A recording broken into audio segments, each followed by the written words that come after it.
Hello hi welcome नमस्ते। मेरा नाम ऋतिक और आज हम फिर से बात करने वाले हैं एक और इंटरेस्टिंग कंसेप्ट के ऊपर। तो ये वीडियो सेमेस्टर 2 के उन बच्चों के लिए मोस्ट इंपोर्टेंट होने वाली है जिनके पास सब्जेक्ट है intermediate mathematics methods for economic analysis. तो चलिए शुरू करते हैं आज की वीडियो को। और आज हम बात करने वाले हैं लेसन नंबर 3 के ऊपर। लेसन नंबर 1 और 2 की वीडियोस यूट्यूब पर अपलोड हो चुकी हैं। जिन बच्चों ने वो वीडियोस ना देखी हो पड़ेगा वो वीडियो देखना और हमेशा किसी भी सीरीज की वीडियो को सीरीज वाइज देखा करो ताकि आपके हर एक कंसेप्ट टॉपिक वाइज ही कंप्लीट होते चले जाए, क्योंकि बहुत सारे कंसेप्ट ऐसे होते हैं जो करवाए होते हैं प्रीवियस चैप्टर में, उसका यूज होता है आने वाले चैप्टर्स में भी। आई बात समझ में? जैसा आपको आज की वीडियो में भी दिख जाएगा। तो चलो शुरू करते हैं आज की वीडियो। तो और इस कंप्लीट सीरीज के नोट्स ऑलरेडी बन चुके हैं with important numerical question answer की पीडीएफ के साथ। तो जिन बच्चों को नोट्स परचेज करने हैं वो नंबर पे जाए 9667836336 यहाँ पे जाके नोट्स ले सकते हैं। अब हम आते हैं आज के कंसेप्ट के ऊपर। तो जो हमारा लेसन नंबर 3 है वो क्या है? Eigenvalues and इजन vectors. अब ये दो चीजें डिस्कस करेंगे आज की वीडियो के अंदर। वीडियो की लेंथ थोड़ी ज्यादा होगी, मैं कोशिश करूंगा कि इजन वैल्यूज जो है ना वो आज की वीडियो में कवर हो जाए, ठीक है। और वेक्टर को हम नेक्स्ट वीडियो में देखने की कोशिश करेंगे। तो ऑलमोस्ट हाफ एन आवर की वीडियो बनेगी जहां में हमारे हर एक टॉपिक जो है वो डीप में कंप्लीट हो जाएगा। और छोटा चैप्टर है पर मतलब मैं एक ही वीडियो में कोशिश करूंगा कि ये चैप्टर जो है वो कंप्लीट करवा दूं आप लोगों को। तो चलो अब देखते हैं यहाँ पे। तो लर्निंग ऑब्जेक्टिव क्या क्या है पहले वो डिस्कस करते हैं। तो learn about eigenvalues and eigenvector. पहले मैं समझना होगा कि इजन वैल्यूज क्या होती हैं और फिर इजन वेक्टर्स क्या होते हैं, ठीक है। ये तो मैं ये समझना है। दूसरा, concept of eigenvector has a special space in area of spectral, ठीक है, स्पेक्ट्रल थ्योरी। अब हम ये डिस्कस करेंगे। दूसरा मतलब क्या कि concept of eigenvector has a special space, मतलब इजन वेक्टर जो है वो काफी डिफरेंट कंसेप्ट है इजन वैल्यू की हेल्प से, क्योंकि इजन वैल्यू की हेल्प से हम क्या बनाते हैं, इजन वेक्टर बनाते हैं। वो मैं आपको दिखाऊंगा जब मैं आपको इजन वैल्यूज निकालना सिखाऊंगा कि इजन वैल्यू निकालते कैसे हैं। बस थोड़ी देर वेट कर लो, फिर हम डिस्कस करेंगे कि इजन वैल्यू निकाला कैसे जाता है। तीसरा जो है वो क्या है? Properties of eigenvalues and their existence in different special cases. हम जो है प्रॉपर्टीज कैसे यूज करते हैं इजन वैल्यूज की, वो भी अलग अलग केसेस में, वो भी हम सीखेंगे इसी चैप्टर के अंदर। तो ये तीन हमारे क्या होगा? Learning objectives. अब आता है हमारा इंट्रोडक्शन। इंट्रोडक्शन में क्या है? Eigenvalues and eigenvectors have a special place in spectral theory. ये तो मैं बात कर चुका हूं कि स्पेक्ट्रल थ्योरी में इजन वेक्टर और इजन वैल्यूज की इंपॉर्टेंस होती है, which talks about casting quadratic forms, जहां पे हम क्वाड्रेटिक फॉर्म्स की बात करते हैं इन इनफाइनाइटली मैनी वेरिएबल्स, यानी कि जब बहुत सारे वेरिएबल्स होंगे वहां पे जो है हम कैसे क्वाड्रेटिक इक्वेशन फॉर्म करते हैं वो हम डिस्कस करेंगे इस टॉपिक के अंदर। इसके अलावा दूसरा जो इंपॉर्टेंट यूज होता है वो हमारा होता है एनालिसिस ऑफ लीनियर ट्रांसफॉर्मेशंस। हम एनालिसिस करते हैं लीनियर ट्रांसफॉर्मेशंस की। और तीसरा सबसे important use in matrix algebra. Matrix algebra के अंदर, अभी मैट्रिक्स वर्ड आप लोगों को बिल्कुल नया होगा। इस मैट्रिक्स को हम पढ़ेंगे लेसन नंबर 4 के अंदर, जहां पे जिस अपना नाम ही क्या है, मैट्रिक्स एंड डिटरमिनेंट, जहां पे मैं मैट्रिक्स को काफी डीप में पढ़ाऊंगा आप लोगों को। वैसे आप लोगों ने ये टर्म जो है वो 12th क्लास में पढ़ी होगी जिन बच्चों को बस 12th क्लास में मैथ्स थी। तो matrix algebra it's have in main advantage in matrix diagonalization. और जो मैट्रिक्स डायगोनलाइजेशन है ये हम पढ़ेंगे लेसन नंबर 5 के अंदर। यानी कि आप समझ गए होंगे कि कितना इंपॉर्टेंट कंसेप्ट है जिसमें लेसन नंबर 4 भी इन्वॉल्व हो रहा है और लेसन नंबर 5 भी इन्वॉल्व हो रहा है, क्योंकि लेसन नंबर 5 तो सिर्फ और सिर्फ बात करेगा मैट्रिक्स डायगोनलाइजेशन के ऊपर, वो डिस्कस करेंगे जब वो चैप्टर आएगा। तो ये हमारी इंपॉर्टेंस है इस चैप्टर की। यानी जब तक आप इस लेसन नंबर 3 को से नहीं सीखोगे आपको लेसन नंबर 4 में तो दिक्कत नहीं आएगी, 5 में दिक्कत आ सकती है। अब यहां पर देखो इजन वैल्यूज होता क्या है। अब हमने सारी बात कर ली कि लर्निंग ऑब्जेक्टिव क्या है, इस टॉपिक का इंपॉर्टेंस क्या क्या है। अब हम सिर्फ और सिर्फ बात करेंगे इसके बारे में, इजन वैल्यूज के बारे में, कि इजन वैल्यूज हम फॉर्म कैसे करते हैं, निकालते कैसे। मैं आपको एग्जांपल देकर समझाऊंगा 2-3 की इजन वैल्यूज कैसे निकाली जाती है, ठीक है। तो चलो, और हाँ, अगर वीडियो पसंद आए तो वीडियो को लाइक के बिना मत जाना और चैनल को सब्सक्राइब भी कर देना ऐसी वीडियोस के लिए, ठीक है। और जो आलतू फालतू थोड़ी बहुत नॉइस है उसे इग्नोर कर देना, ठीक है। वैसे तो मैं माइक यूज कर रहा हूँ लेकिन फिर भी जो है आसपास थोड़े व्हीकल्स चलते हैं तो उसका नॉइस थोड़ा बहुत आ सकता है। तो चलो यहाँ पे देखते हैं। तो इजन वैल्यूज, तो अपना फोकस आप कृपया करके बोर्ड पे बनाए रखें। अब इजन वैल्यूज में क्या होगा, ये देखो, लेट एक मैट्रिक्स है aij(m)(n)। मैं एक सिंपल से बता रहा हूँ, जो ये लिखा हुआ है ना कई बच्चों को समझ नहीं आएगा। इस aij का मतलब क्या होता है? मैट्रिक्स के अंदर हर एक एलिमेंट को दिखाता है ये, क्योंकि मैट्रिक्स का मतलब होता है कि एक ऐसे ब्रैकेट के अंदर कुछ एलिमेंट डाल दो, उसी को हम क्या बोलते हैं यहाँ पे मैट्रिक्स बोल के चलते हैं।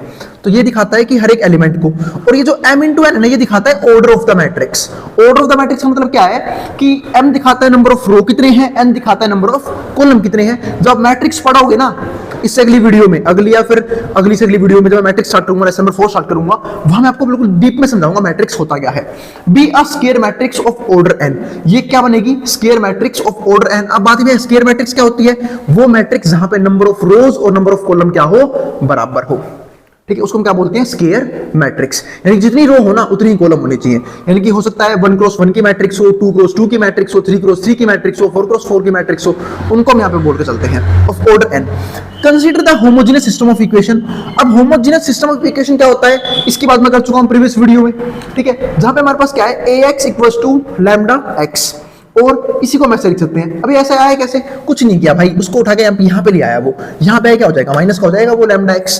तो जब माइनस का हो जाएगा तो वहां से मैं क्या कॉमन ले लूंगा? एक्स कॉमन ले लूंगा। ए माइनस लैम्डा आई, आई आया आइडेंटिटी मैट्रिक्स की वजह से। मतलब आई एक तरह से क्या होता है, आई बोलते हैं आइडेंटिटी मैट्रिक्स को। और आइडेंटिटी मैट्रिक्स क्या होती है? जिसमें डायगोनल पे 1 होते हैं, यानी कि इसको बोलेंगे आइडेंटिटी मैट्रिक्स 1 0 0 1, या फिर इसको बोलेंगे 1 1 1 0 0 0 0 0 0। ठीक है, इसे मैट्रिक्स का 1 भी बोलते हैं। और मैट्रिक्स का 1 इसे बोलते हैं क्योंकि इसे किसी भी मैट्रिक्स से मल्टीप्लाई कर लो वापस सेम मैट्रिक्स बन जाती है। तो ये x इक्वल्स टू 0 ये आ गया हमारे पास। वेयर देखो मैंने इसे लिख भी दिया है, where i is an identity matrix of order n and lambda is a scalar. और फिर बोल रहा हूं, अगर किसी भी बच्चे को थोड़ी सी भी दिक्कत आनी है समझने में, तो एक काम कर लेना, लेसन नंबर 4 जब अपलोड होगा ना, उसके इंट्रोडक्शन वाली वीडियो देख लेना, उसके बाद ये वाली वीडियो पर दोबारा देख लेना, आपको बिल्कुल क्लियर हो जाएगा।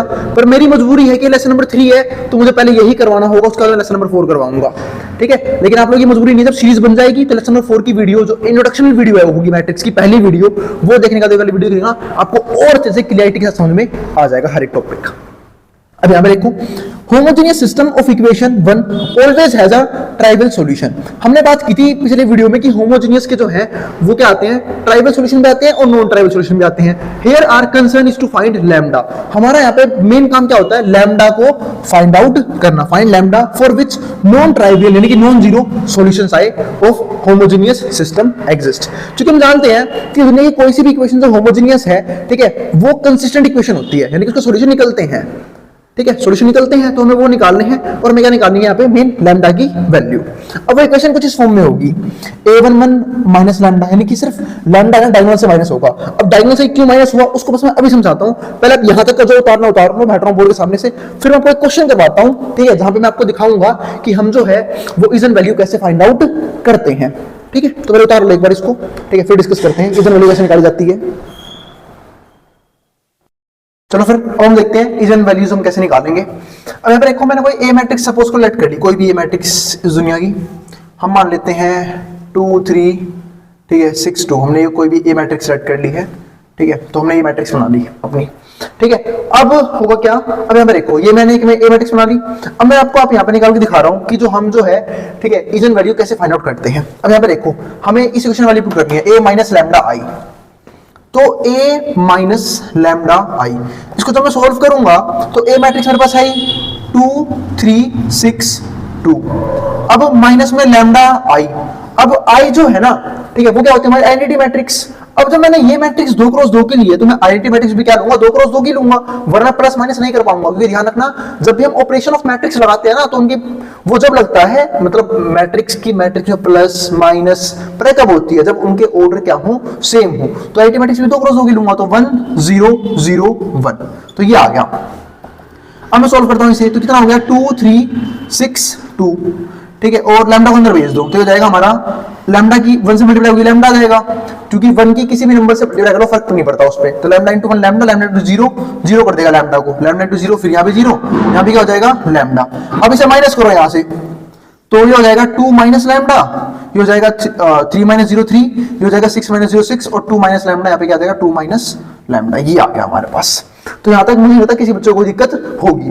तो वही सेम कहानी इस इक्वेशन में भी है, इस मैट्रिक्स में भी है, कि जब आप सॉल्व करते हो ना किसको, इजन वैल्यू के लिए, तो आप क्या करते हो, यहाँ पे देखो लैम्डा की सिर्फ कहां का माइनस हुआ है, डायगोनल के एलिमेंट पे, यहां लैम्डा माइनस हुआ है, यहां लैम्डा माइनस हुआ है, यहां लैम्डा माइनस हुआ है, बाकी जगह कोई फर्क पड़ेगा ही नहीं। क्यों नहीं पड़ेगा, क्योंकि बाकी जगह 0 माइनस होंगे, और 0 माइनस 0 ना तो माइनस करने का फर्क पड़ता, ना प्लस करने का फर्क पड़ता।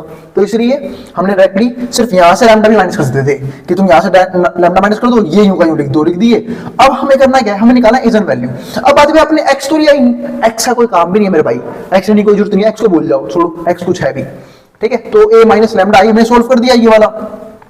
जैसे ही आप लोग a माइनस लैम्डा आई का डिटरमिनेंट निकालोगे, निकालो भाई डिटरमिनेंट, मैं डिटरमिनेंट निकाल के दिखाता हूं। तो a माइनस लैम्डा आई का डिटरमिनेंट, तो इसका डिटरमिनेंट क्या होगा 2 माइनस लैम्डा, यहाँ पे 3, यहाँ पे 6, यहाँ पे क्या हो जाएगा 2 माइनस लैम्डा। जब इसका डिटरमिनेंट निकाल लूंगा तो डिटरमिनेंट कैसे निकालते हैं, बहुत सिंपल है, इसकी इससे गुणा, 2 क्रॉस 2 में डिटरमिनेंट ऐसे निकलता है, इसकी इससे गुणा, तो ये हो जाएगा 2 माइनस लैम्डा का होल स्क्वायर, माइनस में इसकी इससे गुणा, तो 6 थी ये 18। लो अब इसे सॉल्व कर लो, a माइनस बी का होल स्क्वायर खुलेगा, यहाँ पे a माइनस बी का होल स्क्वायर खोल दो, 2 का स्क्वायर 4, b का स्क्वायर कितना हो जाएगा लैम्डा स्क्वायर, और a का स्क्वायर हो गया प्लस b का स्क्वायर माइनस 2 भी और करना है, तो माइनस 2 भी करूंगा तो माइनस 2, एक जगह कितना जाएगा 2 और b जगह क्या हो जाएगा लैम्डा, 2 से 4, माइनस में 4 लैम्डा आ गया यहाँ पे हमारा, ठीक है, माइनस का 18। अब इसे सॉल्व करोगे तो ये बनेगा लैम्डा स्क्वायर माइनस का 4 लैम्डा, 18 में सारा कितना बच गया हमारे पास, ये बच गया हमारे पास कितना 14, तो ये आ गया। इसको पता है क्या बोलते हैं हम, इसको हम बोलते हैं पोलिनोमियल, क्या बोलते हैं इसको, पोलिनोमियल बोलते हैं, यानी कैरेक्टरिस्टिक्स पोलिनोमियल बोलते हैं इसे, ठीक है। अब हमें क्या बनानी है इक्वेशन, अब इक्वेशन कैसे बनेगी, जब मैं इसको 0 के बराबर रख दूंगा, लैम्डा का स्क्वायर माइनस 4 लैम्डा माइनस का 14 इक्वल्स टू 0, तो ये बन गई हमारी क्या कैरेक्टरिस्टिक्स इक्वेशन, ठीक है। तो अब ये आ गया lambda square minus 4 lambda minus 14 equals to 0, ये हमारी बनेगी सिंपल सी कैरेक्टरिस्टिक इक्वेशन। जब इसको सॉल्व कर देंगे ना, मतलब ऐसे मैं सॉल्व करूंगा लैम्डा की वैल्यू के लिए, तो जो लैम्डा की वैल्यूज आएंगी, हम सब जानते हैं कि क्या है क्वाड्रेटिक इक्वेशन, अगर मैं सॉल्व करूंगा से 2 रूट्स आएंगे, यानी कि लैम्डा की 2 वैल्यूज आएंगी, और जो लैम्डा की 2 वैल्यू आएंगी वो हमारा क्या होगा इजन वैल्यू होगा। बस इतनी सी बात थी यहाँ पे इंपोर्टेंट, उम्मीद आपको ये सारी बातें समझ में आ गई होंगी। तो इस इक्वेशन से लैम्डा की जो वैल्यू आएगी उसी को क्या बोलते हैं इजन वैल्यू बोल के चलते हैं। अब दिक्कत है क्या आती है, मैंने अपनी सिंपल सी मैट्रिक्स, सबको दिख गया होगा, मैंने अपनी सिंपल 2 क्रॉस 2 की मैट्रिक्स, तो इजीली सॉल्व हो गया और लैम्डा की वैल्यू भी यहां से इजीली आ जाएगी, कोई दिक्कत नहीं है, ठीक है। लेकिन दिक्कत क्या होगी, कई बच्चों से ना बाद में कैरेक्टरिस्टिक इक्वेशन बनती ही नहीं है, वो बना ही नहीं पाएंगे। और क्यों नहीं बना पाएंगे, क्योंकि ये तो इजी मैट्रिक्स 2 क्रॉस 2 की, भाई मैट्रिक्स 3 क्रॉस 3 की भी तो आ सकती है, 4 क्रॉस 4 की भी आ सकती है, तो उस केस में ना हम ये नहीं बना पाते क्या कैरेक्टरिस्टिक्स पोलिनोमियल, और जब पोलिनोमियल गलत बनेगा तो इक्वेशन गलत बनेगी, इक्वेशन गलत बनेगी तो इजन वैल्यू जो है वो ही गलत आ जाएगी, और जब इजन वैल्यू गलत आएगी तो इजन वेक्टर अपने आप ही गलत हो जाएगा। इसका मतलब अगर हमने यहाँ पे कोई मिस्टेक करी ना ये इक्वेशन बनाने में, इसका मतलब है इसके आगे का पूरा सॉल्यूशन हमारा क्या हो जाएगा गलत हो जाएगा। तो ये था हमारा यहाँ तक का सिंपल कंसेप्ट। अभी आगे देखते हैं, कुछ शॉर्ट ट्रिक्स बताऊंगा इसको सोल्व करने की, इसकी वैल्यूज निकालने की, वो हम डिस्कस करेंगे अभी, ठीक है। अभी इजन वैल्यू खत्म नहीं हुआ है, मैंने आपको एक सिंपल सा इस मेथड में ये समझाया है कि इजन वैल्यू निकालते कैसे हैं, ठीक है। एक काम करता हूं, थोड़ा चेंज करता हूं क्वेश्चन को और देखता हूं कि या फिर रहने देते हैं फिलहाल के लिए इतना ठीक है, ठीक है। अब यहां तक देखते हैं, फिर मैं भी और एग्जांपल करूंगा ना तो उसमें समझा दूंगा आपको कि और शॉर्टकट तरीका क्या होता है फटाफट इजन वैल्यू फाइंड आउट करने का, वो सब देखेंगे अभी। पहले यहां तक का जिसको जो उतार सकता है मैं हटाऊं बोर्ड के सामने से, ठीक है। अभी जाना कहीं भी नहीं है, अभी इजन वैल्यू निकालने मैंने सिर्फ आपको इक्वेशन बनानी सिखाई है कि कैरेक्टरिस्टिक पोलिनोमियल कैसे निकालते हैं, इक्वेशन कैसे बनाते हैं, फिर सॉल्व करके कैसे वैल्यू आएगी, और मैं आपको वैल्यू निकाल के भी दिखाऊंगा, ठीक है। अब इसको जो उतार लो मैं हटाऊं बोर्ड के सामने से। चलो फिर हम देखते हैं, कुछ और चीजें समझते हैं। तो अब तक मैंने आपको क्या समझा दिया कि कैरेक्टरिस्टिक्स पोलिनोमियल और कैरेक्टरिस्टिक्स जो इक्वेशन है वो कैसे निकालते हैं।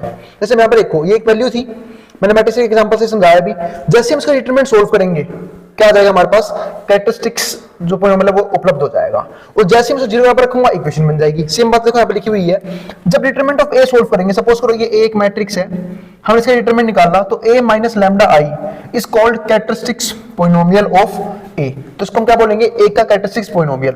और जैसे ही हम इसको 0 पर रखेंगे, जैसे मैंने रखा भी था अभी एग्जांपल में, वो हमारी क्या बन जाएगी एक characteristic equation polynomial of a, या फिर हाँ ठीक है, क्या कह सकते हो, एक मिनट, कोई दिक्कत तो नहीं है ना, कैरेक्टरिस्टिक्स पोलिनोमियल हटाओ, यहाँ से इक्वेशन लिख दो, यहाँ पे क्या आएगा इक्वेशन। अब ठीक है, अब यहाँ पे आते हैं, एक इंपॉर्टेंट चीज बताता हूं यहाँ पे। जैसे मान लो a homogeneous system as follows, एक होमोजेनियस इस तरीके से होता है हमारा, ax equals to lambda x, इसको हम इस तरफ ले आए तो ax minus lambda x equals to क्या हो जाएगा हमारा यहाँ पे 0 के बराबर। अब यहाँ पे क्या होगा, a माइनस में लैम्डा आई, मैंने यहाँ से लिया x कॉमन ले लिया, तो a माइनस में लैम्डा आई, यहाँ पे x बच गया इक्वल्स टू 0।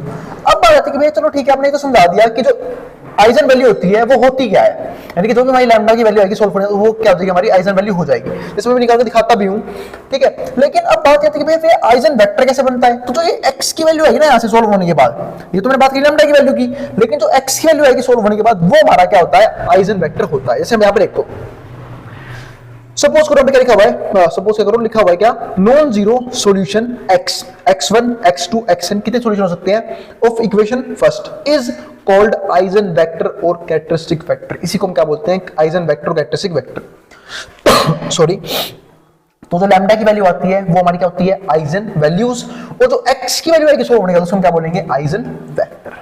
ठीक है, ये चीज जब ध्यान रखना। अब आगे चलते हैं, जैसे क्वेश्चन लिया मैंने ए मैट्रिक्स ली 4 3 1 2, फिर से क्या करूंगा, इसका आपको निकाल के दिखाता हूं क्या, कैरेक्टरिस्टिक्स इक्वेशन, और अब की बार आपको लैम्डा की वैल्यू निकाल के दिखाऊंगा, यानी मैं अब की बार आपको आइजन वैल्यू निकाल के दिखाता हूं। जैसे मैं यहाँ पे देखो ए मैट्रिक्स है, पहले हम क्या सोल्व करेंगे, यहाँ पे ax माइनस a माइनस में लैम्डा आई, तो a है माइनस में लैम्डा आई हमें सोल्व करना है। ए मैट्रिक्स पता है क्या, मुझे बिल्कुल पता है, ये 4 1 3 2 माइनस में लैम्डा आई, लैम्डा आई आई क्या हमारी आइडेंटिटी मैट्रिक्स। अब आइडेंटिटी मैट्रिक्स क्या हो जाएगी हमारे यहाँ पे 1 0 0 1 1 0 0 1, ये हमारे पास क्या आइडेंटिटी मैट्रिक्स। ठीक है, तो 4 1 3 2 1 0 0 1, ये हमारे पास क्या आइडेंटिटी मैट्रिक्स है। तो हम सोल्व करेंगे, मैंने बताया था कि सिर्फ डायगोनल में से जो है ना ये वाला पार्ट माइनस होता है। अब यहाँ पे क्या आएगा 4 1 3 2 माइनस में लैम्डा 1 मल्टीप्लाई कर दो, तो लैम्डा इंटू 1 क्या हो जाएगा, lambda, lambda into 0 0, lambda into 0 0, lambda into 1 lambda, ये आ गया। अब माइनस करूंगा मैं इसे, तो ये क्या हो जाएगा हमारे पास, ये हो जाएगा 4 माइनस लैम्डा, ठीक है, और 1 में 0 का 1 ही रहेगा, फिर यहाँ पे क्या हो जाएगा 3 माइनस 0 3 2 माइनस लैम्डा, ये आ गया हमारे पास।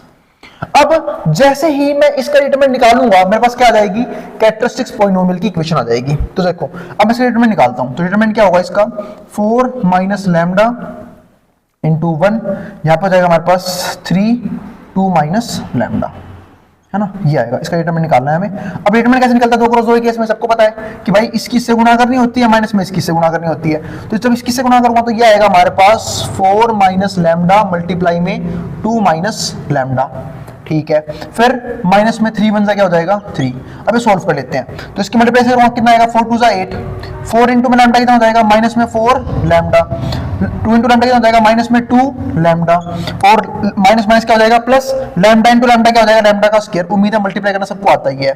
माइनस में क्या है हमारे पास यहाँ पे 3, जब मैं थोड़ा बहुत सॉल्व करूंगा तो लैम्डा स्क्वायर आ गया हमारे पास यहाँ पे, ठीक है, फिर minus 4 lambda minus 2 lambda, minus minus plus 4 2 कितना हो जाएगा, 4 प्लस 2 कितना हो जाएगा 6, माइनस में 6 लैम्डा, 8 में 3 कितना आ गया 5। तो ये हमारे पास बन चुका है इक्वेशन, और ये हमारे पास जो है ना, इसी को हम क्या बोलते हैं, कैरेक्टरिस्टिक्स पॉलिनोमियल।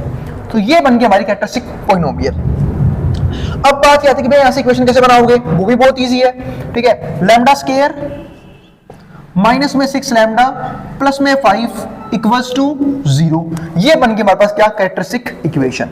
तो बहुत ही सिंपल थी इक्वेशन बनानी। अब मैं बहुत चीजों सिखाता हूं यहाँ पे, पहले मैं इसको मिटाना चाहता हूँ, एक बार आप यहाँ तक को उतार लो, इसको समझ लो, फिर मैं इसको इरेज करता हूँ, फिर मैं आपको लोगों को समझाता हूँ कि कैसे जो है ना हम इसको शॉर्टकट तरीके से भी निकाल सकते थे। क्योंकि बहुत से बच्चों को दिक्कत किस में आएगी, सिर्फ इस चीज में कि भैया कैरेक्टरिस्टिक पॉलिनोमियल बनाए कैसे, और अगर कैरेक्टरिस्टिक पॉलिनोमियल की फिर से बोल रहा हूँ इक्वेशन गलत बन गई तो तुम्हारी आइजन वैल्यू भी गलत आएगी, आइजन वेक्टर भी गलत आएगा। तो ये तो बिल्कुल गलत बननी ही नहीं चाहिए, ये तो बिल्कुल सही बननी चाहिए। मैं आपको दिखाता हूँ आइजन वैल्यू कैसे निकालेंगे, पर इसको इरेज करते हैं। यहां तक का जो उतारना है उतार सकते हो मेट्रोन बोर्ड के सामने से। चलो फिर अब हम समझते हैं यहां से आइजन वैल्यू कैसे निकाली जाएगी। तो ये देखो लैम्डा स्क्वायर माइनस में 6 लैम्डा प्लस में 5 बराबर है 0 के। ठीक है, अब ये हमारे पास क्या है, क्वाड्रेटिक इक्वेशन है। इसको सोल्व करने के बहुत से तरीके होते हैं। एक तो आपने बचपन में पढ़ा होगा by factorization, middle term split, ठीक है, या फिर क्वाड्रेटिक फॉर्मूला भी यूज कर सकते हो। ठीक है, तो जैसे मर्जी आपका मन करे लैम्डा की वैल्यू यहां से निकाल लो। तो मैं ऐसे लैम्डा की वैल्यू निकालता हूं, कैसे निकालते हैं, मिडल टर्म स्प्लिट कर लेते हैं। इसका एक काम करते हैं, जिनको नहीं करना आता मैं आपको याद दिला देता हूं। ठीक है, दो नंबरों को ऐसे प्लस माइनस करना है कि वापस तो ये बन जाए, और उन दो नंबरों की मल्टीप्लाई इन दोनों की मल्टीप्लाई के बराबर होनी चाहिए। अब इनकी मल्टीप्लाई कितनी है, 5 गुना में 1 5। अब ऐसे नंबर से गुणा करने 5 भी आए, ठीक है, और प्लस माइनस करने पे 6 भी आए, तो नंबर क्या हो सकता है 5 और 1। तो बस, तो यहाँ पे क्या बनेगा हमारे पास सॉल्यूशन इसका, लैम्डा स्क्वायर माइनस का 5 लैम्डा और माइनस में लैम्डा प्लस में 5 इक्वल्स टू 0। देखो बन चुका है ना, यहाँ पे कोई दिक्कत ही नहीं है। Minus 5 lambda minus lambda minus minus plus 5 lambda और लैम्डा कितना हो जाएगा 6 लैम्डा। देखो क्या दिक्कत है यहाँ पे, इसी पता लग गया। और जैसे ही आप इन दोनों की गुणा करोगे तो यहाँ से क्या आएगा, प्लस का 5 लैम्डा स्क्वायर और इन दोनों की मल्टीप्लाई भी क्या है 5 लैम्डा स्क्वायर। तो ये बन गया हमारे पास यहाँ पे। अब यहाँ से कॉमन क्या आ रहा है, मैं यहाँ से लैम्डा कॉमन, इसलिए लैम्डा कॉमन लूंगा, तो यहाँ पे क्या बचेगा, लैम्डा माइनस का 5 यहाँ से कॉमन क्या रहा है माइनस का 1, तो क्या बचेगा लैम्डा माइनस का 5, क्योंकि जब भी माइनस कॉमन आता है ना लैम्डा सिंबल चेंज करता है, यानी कि ये पॉजिटिव ये नेगेटिव था पॉजिटिव हो गया, पॉजिटिव था नेगेटिव हो गया, जो भी दोनों सेम बनेंगे हमेशा, सेम नहीं बन रही, इसका मतलब क्या है आपने कहीं ना कहीं मिस्टेक करी है, क्योंकि वापस अभी कॉमन आएगा, लैम्डा माइनस 5 कॉमन आएगा यहाँ से, यहाँ पे क्या बचेगा लैम्डा माइनस का 1 इक्वल्स टू 0। अब या तो ये 0 या फिर ये 0, तो लैम्डा माइनस 5 इक्वल्स टू 0 और लैम्डा माइनस 1 इक्वल्स टू 0। अब यहां से आएगी लैम्डा की दो वैल्यू, लैम्डा की वैल्यू एक तो आई 5, दूसरी लैम्डा की वैल्यू क्या आई 1, तो 5 और 1 और दोनों ही क्या है इसके नॉन जीरो सॉल्यूशन, और ये हमारे पास आ चुकी है आइजन वैल्यू, आइजन वैल्यूज आ चुकी हैं, तो इतना काम तो हमारे पास हो गया कि हमने आइजन वैल्यूज निकाल ली और निकालनी सीख भी ली, लैम्डा की वैल्यू पास आई, लैम्डा की वैल्यू 1 आई। तो उम्मीद है आप लोगों को मेंडलम स्प्लिट याद है, वरना आप इस क्वेश्चन में क्वाड्रेटिक फॉर्मूला भी यूज कर सकते हो, जिनको याद नहीं मैं याद दिलाता हूं। क्वाड्रेटिक फॉर्मूला जैसे कि हम सब जानते हैं, क्वाड्रेटिक इक्वेशन इस फॉर्म में होती है ax² प्लस में bx प्लस में c इक्वल्स टू 0, जहां पे हमारा a कभी भी 0 नहीं हो सकता, तो इसकी जो क्वाड्रेटिक फॉर्मूला से रूट निकलता है उसका फॉर्मूला ये होता है x equals to minus b plus minus under the root b² minus 4ac upon में 2a। ये होगा तरीका। अगर आप उस तरीके से निकालना है वैसे भी निकाल सकते हो। देखो अच्छा मैं निकाल देता हूं एक बार, माइनस देखो अब यहाँ पे a कौन है, a है 1, a इक्वल्स टू 1 है, क्योंकि a कौन होता है x स्क्वायर वाला कोफिशिएंट, यानी कि जिसके पास स्क्वायर है, जरूरी नहीं कि x का स्क्वायर भी, यहाँ पे लैम्डा का स्क्वायर है कोई दिक्कत नहीं है। जब यहाँ पे x स्क्वायर तो x की वैल्यू आती थी, जब यहाँ पे मैं लैम्डा स्क्वायर निकाली तो लैम्डा का स्क्वायर होगा, तो यहाँ पे लैम्डा स्क्वायर कोफिशिएंट क्या है 1, क्योंकि a होता है x स्क्वायर वाले पार्ट का कोफिशिएंट, तो यहाँ पे लैम्डा स्क्वायर का कोफिशिएंट क्या है 1 है, कुछ नहीं तो मल्टीप्लाई में 1 ही होगा, तो a की वैल्यू 1 आ गई। ठीक है, अगर आप b निकालोगे तो b कौन होता है जो x का कोफिशिएंट है, यहाँ पे क्या है माइनस का 6, तो माइनस 6 आ गया, और c कौन होता है जो कॉन्स्टेंट टर्म यानी कि 5 आ गया। तो सॉल्व करूंगा तो माइनस b कितना हमारे पास माइनस का 6 plus minus under the root b का स्क्वायर, b कितना है माइनस 6 का स्क्वायर 36, माइनस में 4ac, a की जगह कितना है 1 है और c की जगह कितना है 5 है, ये आ गया, और नीचे क्या है 2a कितना हमारे पास लैम्डा स्क्वायर का कोफिशिएंट कितना हो गया 1, तो ये 1 आ गया, माइनस माइनस कितना हो गया प्लस 6, तो ये आ गया 6 plus minus under the root 36 4 पंजे 20, नीचे आ गया 2 1 जा 2, कोई दिक्कत नहीं है, तो 6 यूं का यूं प्लस माइनस 36 से 20 कितना बच गया 16, यहाँ पे कितना आ गया 16 अपॉन में कितना है 2, 6 प्लस माइनस 16 किसका स्क्वायर होता है 4 का स्क्वायर, तो 4 का स्क्वायर लिखूंगा स्क्वायर से रूट कट जाएगा, क्या बचेगा 4 और यहाँ पे क्या है 2। अब एक बार 6 प्लस 4 अपॉन 2 और एक बार 6 माइनस 4 अपॉन 2, 6 प्लस 4 कितना होता है 10, 10 अपॉन 2 कितना हो गया 5, 6 में से 4 क्या 2, 2 अपॉन 2 कितना हो गया 1, देखो फिर भी दो ही सॉल्यूशन आए 5 और 1, तो ये हमारी क्या थी आइजन वैल्यूज 5 और 1। ठीक है, तो आइजन वैल्यूज की हमने बात कर ली है, अब थोड़ी सी बात कर लेते हैं किसकी आइजन वेक्टर की। इससे पहले एक और इंपॉर्टेंट चीज, 2 क्रॉस 2 में मैंने कहा था शॉर्टकट तरीका बताऊंगा कि हम लोग जो है कैसे कैरेक्टरिस्टिक पॉलिनोमियल या फिर कैरेक्टरिस्टिक इक्वेशन सही बना सकते हैं, उसके लिए ये वाला फॉर्मूला याद रखना, ये काफी इंपॉर्टेंट बात है। यहाँ पे मेरा दूसरा मार्कर कहाँ गया, रेड मार्कर, ये देखो और सब ब्लू मार्कर मिल गया है, इसको देखते हैं। ये जो बात है ना काफी इंपॉर्टेंट है, lambda square minus P plus S, जैसे सपोज करो कोई भी ये पॉइंट ही पूरा इंपॉर्टेंट है, पूरा पॉइंट ये वाला, इसको छोड़ो। ठीक है, तो देखो अगर ए कोई मैट्रिक्स है पी क्यू आर एस, तो जो आपका जो क्वाड्रेटिक वो बनेगा ना कैरेक्टरिस्टिक्स पॉलिनोमियल, वो इस तरीके से बनेगा, लैम्डा का square minus P plus S lambda plus में पी एस माइनस में क्यू आर। चाहे तो आप अप्लाई करके देखो, देखो ध्यान से, अगर मैं यहां से अप्लाई करूं तो ये बनेगा लैम्डा का स्क्वायर माइनस में देखो पी कौन है, पी है 4 प्लस में एस, मतलब इन दोनों को जोड़ दो, 4 प्लस में 2, यहाँ पे क्या आ गया आपका लैम्डा, और प्लस में ये जो बना है ना P S minus Q R, ये तो डिटरमिनेंट है, देखो P इंटू एस माइनस में Q इंटू आर, इससे क्या डिटरमिनेंट निकलता है, तो 4 2 जा 8, ठीक है, और 8 में से क्या 3 कितना आ गया 5। अगर आप सॉल्व करते हो इसे तो लैम्डा का स्क्वायर माइनस में 6 लैम्डा प्लस में 5, देखो अब ये सेम आई है, देखो इक्वेशन कहां पे थी, इक्वेशन देखो ये बिल्कुल डिटो कॉपी है। कहां हमने इतनी मेहनत करी इक्वेशन निकालने के लिए, और कहां मैंने आपको कोई तरीका बता दिया, ये वाला सिंपल सा, जिनको तरीका पता होगा तुरंत निकाल देंगे। था क्या इसमें लैम्डा का स्क्वायर, ठीक है, माइनस में इन दोनों को क्या करना है हमें प्लस करना है, इनटू में लैम्डा, फिर डिटरमिनेंट को माइनस करना है, मतलब डिटरमिनेंट निकाल के फिर उसको ही प्लस कर देना है। अभी क्या बन जाएगी इक्वेशन बन जाएगी, थी नहीं कोई दिक्कत, इतनी सिंपल सी इक्वेशन है ये, क्या निकालने की कैरेक्टरिस्टिक्स पॉलिनोमियल निकालने की। और जैसे ही पॉलिनोमियल आ जाएगा जीरो का ऊपर रखूंगा कैरेक्टरिस्टिक इक्वेशन का पता लग जाएगा, और जैसे ही वहां से इक्वेशन बनाऊंगा वहां से लैम्डा की जो वैल्यू होगी वो मेरी क्या बन जाएगी आइजन वैल्यूज। अब थोड़ी सी बात करते हैं आइजन वेक्टर की, मैंने आप लोगों को शॉर्टकट तरीके सिखा दिया। अब आइजन वेक्टर में क्या होता है वो हम समझते हैं। जैसे कि अगर सपोज करो इस क्वेश्चन में इसके क्या है, नॉन जीरो सॉल्यूशंस आए, हम बात किसी करते हैं एक्स की वैल्यूज की, या फिर एक काम करते हैं, देखता हूं पहले, वीडियो जो है काफी लेंथी हो चुकी है, ठीक है, और काफी टेक्निकल चीजें थी, तो एक काम करते हैं इस टॉपिक को हम अगली वीडियो के लिए छोड़ देते हैं। यानी कि मैंने आइजन वैल्यूज जो है वो आप लोगों को अच्छे तरीके से एक्सप्लेन कर दिया है, 2x2 में शॉर्टकट तरीका भी सिखा दिया है कि किस तरीके से निकालना है, ठीक है। अगली वीडियो हम देखेंगे 3x3 में आइजन वैल्यू कैसे निकालते हैं, दूसरा आइजन वेक्टर को मैं डिस्कस करूंगा नेक्स्ट वीडियो के अंदर। तो आइजन वेक्टर होता क्या है वो भी काफी इंपॉर्टेंट टॉपिक है, वो हम डिस्कस कर लेंगे, पर उसके लिए आइजन वैल्यू का सही आना बहुत जरूरी है, ये चीज ध्यान रखना, ठीक है। और आइजन वैल्यू सही कब आएगी, जब आपकी इक्वेशन सही आएगी। तो इसलिए मैंने आपको इक्वेशन जो है इस तरीके से बता दी ताकि आपको फुल फ्लेज मेथड पता हो, और फिर आपको लास्ट में शॉर्टकट तरीका बता दिया ताकि आप चेक कर सको अपनी इक्वेशन को कि आपकी इक्वेशन सही बनी है या फिर नहीं बनी है, ठीक है। तो आज की वीडियो को यहीं पे रोकते हैं, और अगर वीडियो पसंद आई हो तो वीडियो को लाइक के बिना मत जाना, और चैनल को सब्सक्राइब भी कर देना ऐसी वीडियोस के लिए, और उन बच्चों में शेयर भी कर देना जिन बच्चों का एग्जाम होने वाला हो सेम सब्जेक्ट का। अब आइजन वेक्टर देखेंगे इस लेसन के सेकंड पार्ट में। अब इसको जो उतार सकता है मैं बोर्ड के सामने से।